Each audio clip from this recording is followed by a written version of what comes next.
Diste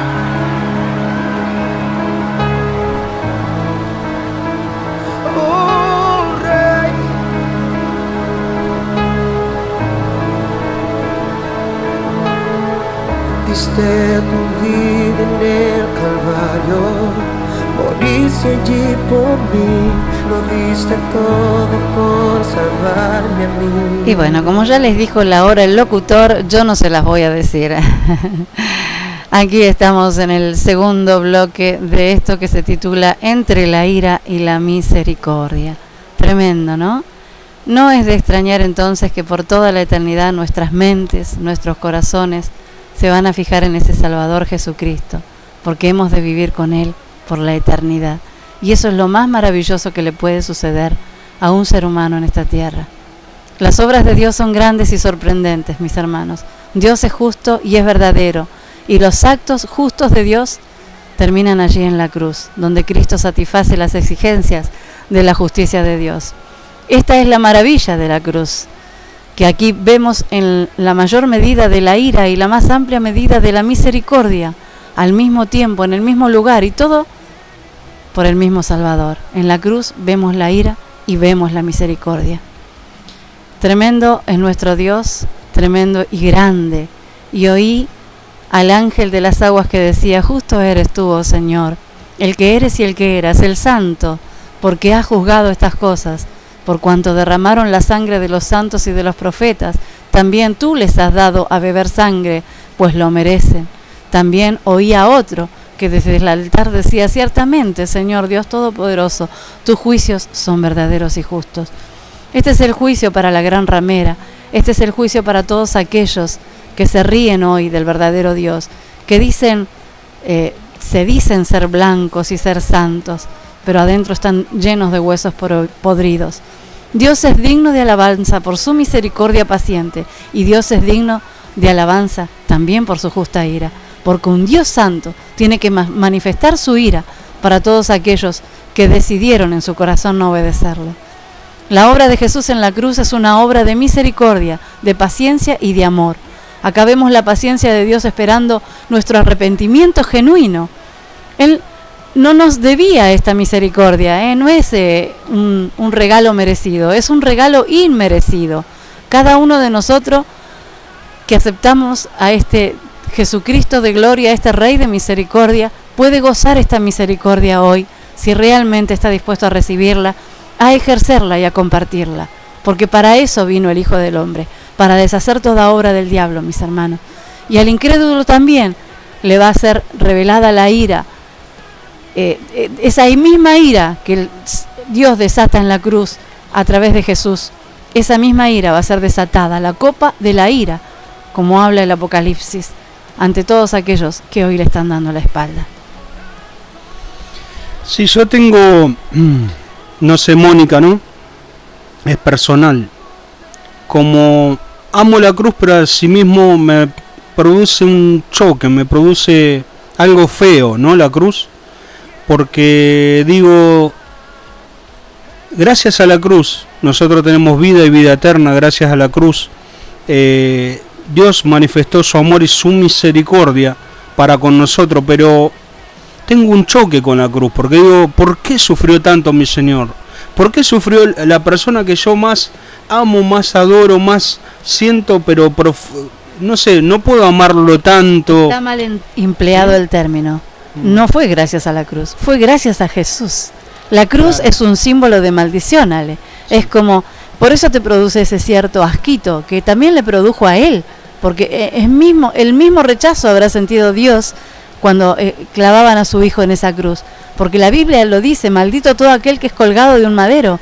Y esa cruz representa su muerte, pero también representa su resurrección. Y gracias a que Jesús murió ahí, hoy nosotros tenemos vida eterna. Hoy nosotros podemos ejercer esa misericordia si queremos. Ahora, si no queremos, también podemos ejercer su ira.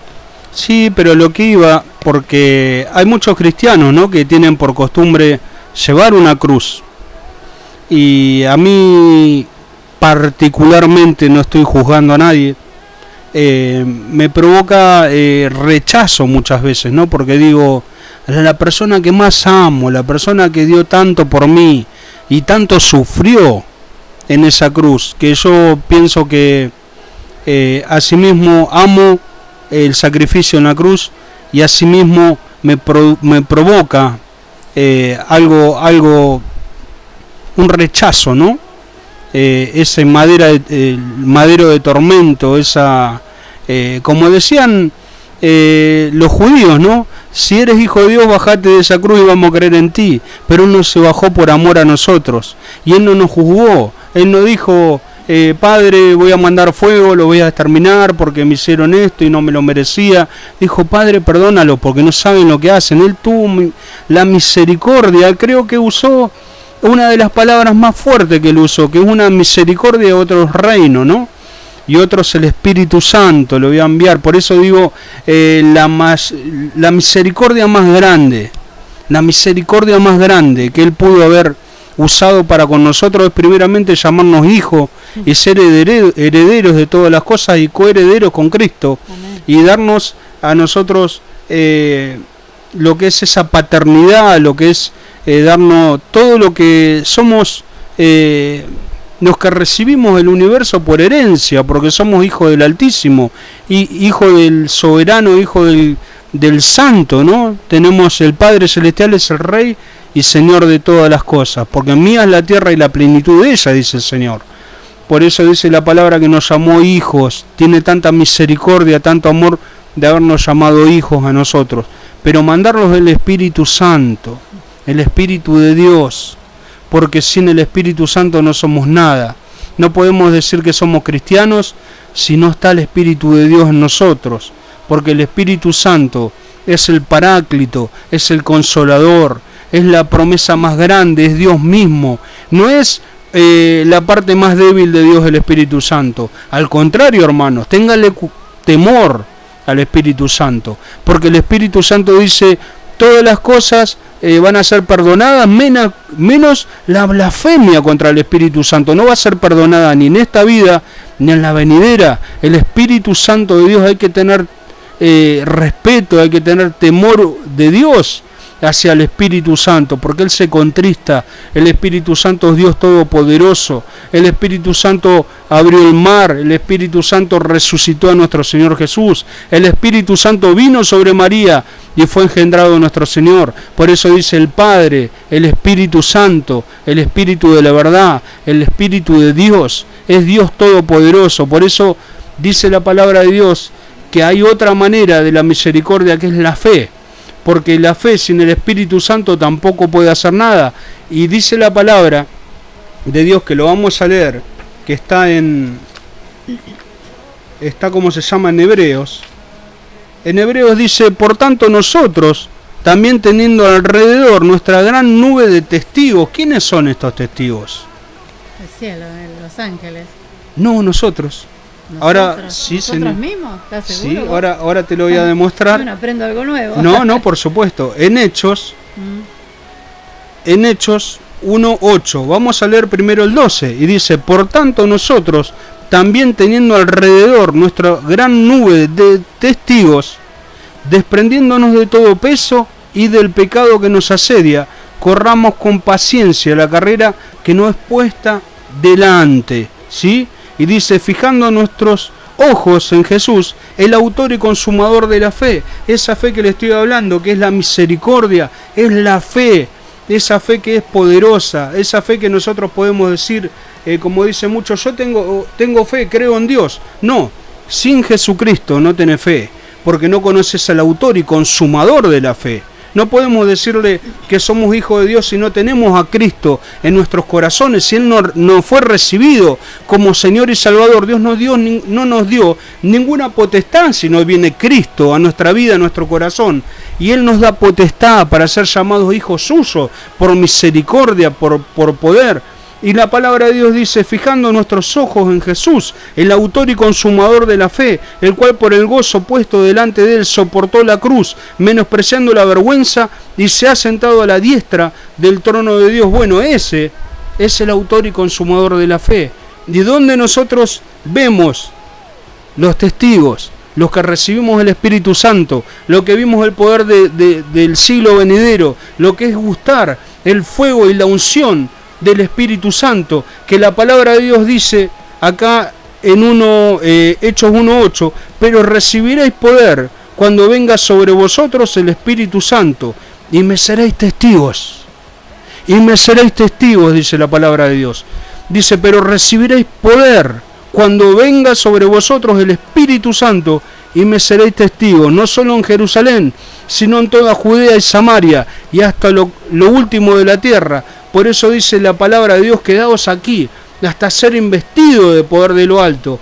Que el Espíritu Santo venga, que la unción del fuego de Dios venga sobre nosotros, que seamos templo del Espíritu Santo, que habite Dios, el Padre y el Hijo en nosotros y seamos uno con Él, que el Espíritu de Dios nos haga ser testigos de su gracia, de su poder, de su unción, de su fuego, de su sanidad, de sus milagros, prodigios y portentos, de lo que es sanidad, milagros y liberaciones a raudales por el fuego y el poder del Espíritu Santo.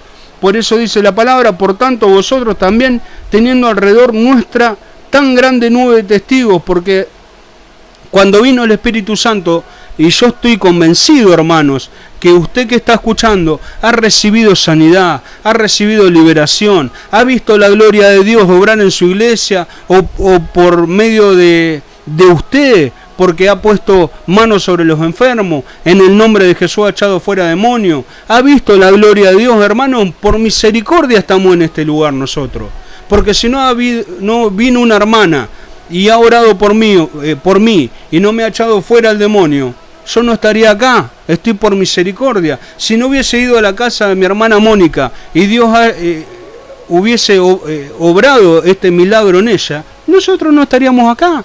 Por eso estamos por misericordia, no es porque lo merezcamos, como decía la hermana Mónica, es algo inmerecido totalmente, no es justo para nada, porque la salvación no es por obra, sino es por gracia. Nosotros estamos acá por la pura misericordia de Dios. Cuando estábamos muertos en delito y pecado, Jesucristo murió por nosotros, ¿sí?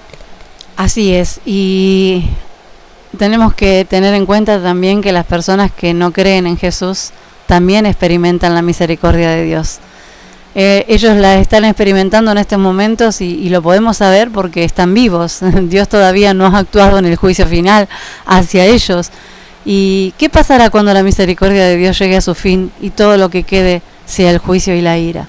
Aquí está nuestro llamado a evangelizar.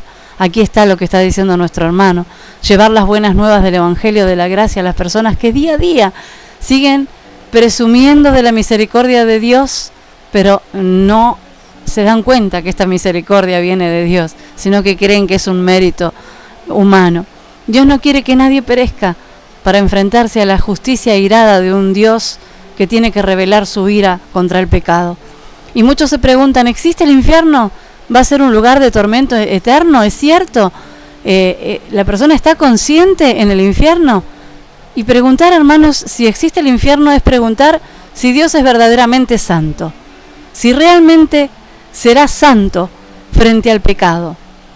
Nos encontramos que Dios es santo, lo que significa que será justo, lo que significa que castiga el pecado. Y esto significa que hay un infierno y ese es el lugar de la ira de Dios. La ira de Dios es el infierno, donde va el diablo, sus demonios y todos aquellos que le dan la espalda a Dios. Yo quisiera decirles lo contrario, pero lamentablemente la Biblia dice esto. Y en el Antiguo Testamento podemos ver la manifestación tras manifestación de la misericordia paciente de Dios, y aún inclusive ahí en el libro de que se lo tragó el pez, ¿cómo es? Jonás. Jonás, que se había irado contra Dios, Jonás, desobedeciéndolo, porque no quiso ir a llevarle las buenas nuevas a Nínive, sabiendo que Dios le había dicho de antemano que era un pueblo que se iba a arrepentir. Sin embargo, Jonás dijo, no, este pueblo no se merece tu gracia. Pero ¿quién era Jonás para decir que ese pueblo no se merecía su gracia? Sin embargo, ¿Dios qué hizo? Le hizo salir una calabacera, porque Jonás, después de haberle obedecido de mala gana, escuchen bien, porque muchos de nosotros muchas veces lo obedecen así a Dios, de mala gana, y yo lo he hecho, y salió una calabacera porque había un sol tremendo, y esa calabacera lo cubrió. Y entonces Dios agarró y le sacó la calabacera, que lo cubría del sol, y le empezó a dar el sol y a arder en su cabeza. Y el señor Jonás se enojó con el Señor Dios porque Dios le había sacado la calabacera. Y Dios le dijo: ¿vos te enojás por esta calabacera que nace en espacio de un día y en el mismo día muere? Y yo no me voy a enojar porque no quisiste ir a Nínive a salvar a un montón de gente y entre ellos niños y animales. Le dijo que yo no me puedo enojar, vos te tenés que enojar. ¿Y cuánta gente vive enojada hoy en día, mis hermanos, y no se dan cuenta que entran en la ira de Dios y entran en el juicio de Dios? Y yo lo sé, hermanos, porque se siente el infierno en esos momentos. Yo lo he vivido. El diablo nos quita la paz, y cuando nos quita la paz, nos tira con todos los dardos juntos, porque en la ira del hombre no gobierna la justicia de Dios. No puede gobernar en nosotros. El Espíritu Santo se tiene que hacer a un costado, justamente cuando nosotros le damos lugar a la ira. Y Dios está queriendo que cada uno de nosotros vivamos la misericordia, y vivamos por misericordia, para que Él pueda darnos esos regalos que tiene para nosotros. Dice Romanos 2, del 5 al 11, 2:5. Pero por tu dureza y por tu corazón no arrepentido, atesoras para ti mismo ira para el día de la ira y de la revelación del justo juicio de Dios. El juicio de Dios es justo, hermanos. Él dice: el cual le va a pagar a cada uno conforme a sus obras. Vida eterna a los que, perseverando en el bien hacer, buscan gloria y honra e inmortalidad. Pero ira y enojo a los que son contenciosos y no obedecen a la verdad, sino que obedecen a la injusticia. Tribulación y angustia sobre todo ser humano que hace lo malo. Esa es la tribulación y angustia que va a venir, hermanos, en el día de la prueba. Y esa es la misma tribulación y angustia que nosotros muchas veces permitimos que penetre en nuestro corazón cuando no dejamos obrar la justicia de Dios en nosotros y perdonar a nuestro hermano que nos está haciendo daño. Porque muchos de ellos lo hacen por ignorancia. Pero nosotros, que somos espirituales, tenemos que tener misericordia de aquellos que nos dañan, queriendo o sin querer, no importa, para poder recibir ese regalo inmerecido que Dios tiene preparado para cada uno de nosotros. Porque el diablo lo que quiere hacer es robarnos el gozo, porque él mismo sabe que el gozo del Señor es nuestra fortaleza, y la fortaleza que Dios nos da a través del gozo es la que nos ayuda para seguir adelante un día más. Amén, Ale. Amén. Y no solamente ser espirituales no quiere decir que nosotros ponernos ese cartel de espirituales y guarda con no demostrarlo, ¿sí? ¿Por qué le digo? Porque nosotros, cuando vienen personas a hablar con nosotros como cristianos o como queriendo buscar una salida, queriendo buscar una opción, ¿no? Nosotros tenemos que saber que primero hay que escuchar a las personas cuando vienen los católicos. Acuérdese el apóstol Pablo, que dijo: tuve persecución de los judíos, de los no judíos, de los gentiles, de los hermanos, de los falsos hermanos, de los creyentes, de los incrédulos. O sea, el ataque, cuando uno es predicador o predica la palabra o va a buscar almas, tiene ataque de todos lados, hermanos, de los hermanos, de los no hermanos, de los judíos, de los no judíos.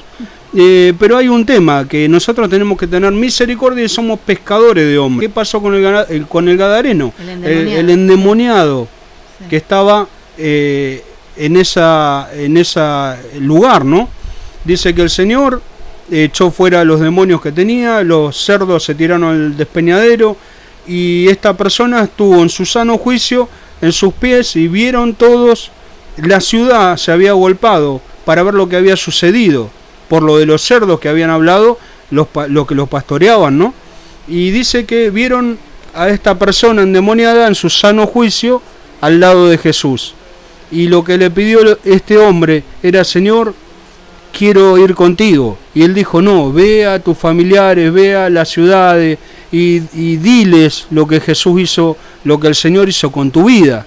Entonces Dios tuvo misericordia. Entonces Dios manda a sus hijos a predicar, a ganar almas. Pero hay un tema que usted, ¿por qué tiene que tener esa misericordia en las personas? No tenemos que usar la misericordia como excusa, porque alguien, me ha pasado a mí, yo lo reconozco, que muchas veces he sentido repulsión no le he predicado a las personas porque eran de determinada denominación o de determinada religión, y eso fue algo que era mío, no era de parte de Dios. Dios usa misericordia, Dios usa misericordia.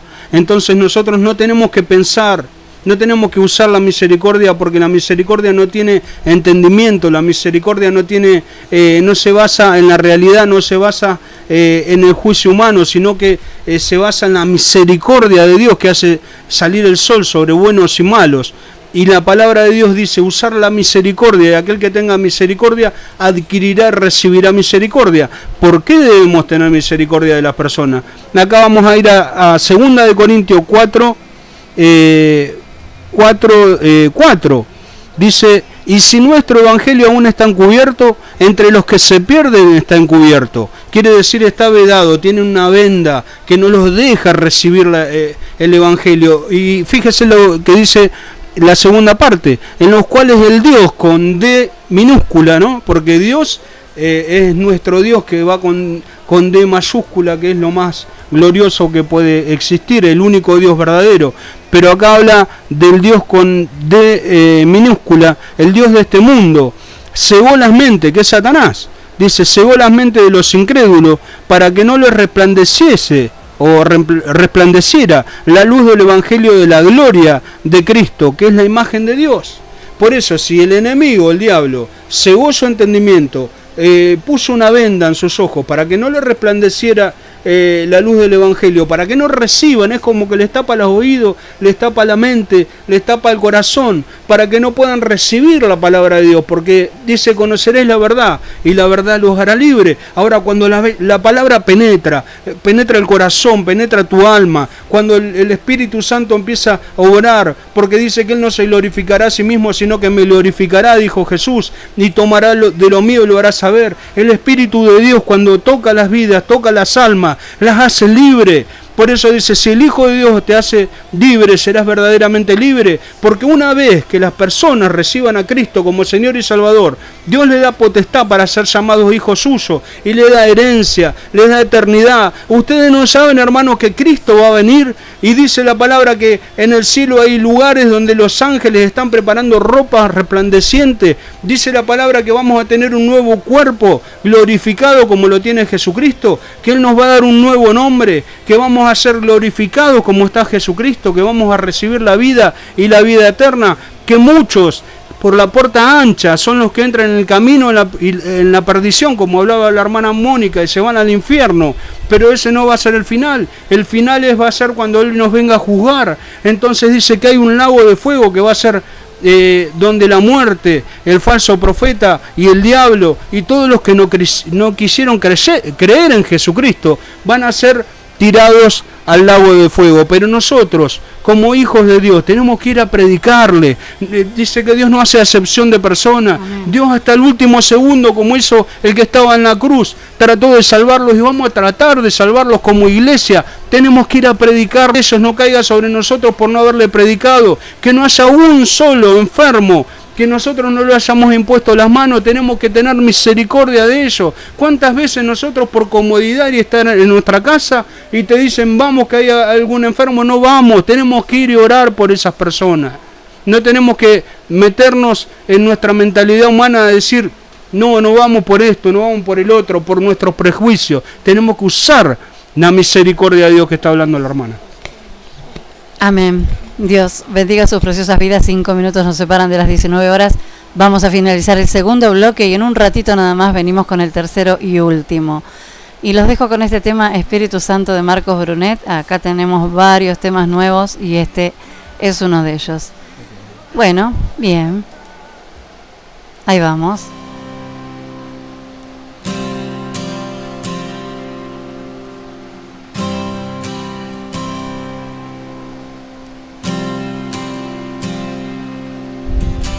Ven, Espíritu, ven, Espíritu, ven, Espíritu Santo, ven, ven, Espíritu, ven, Espíritu, ven.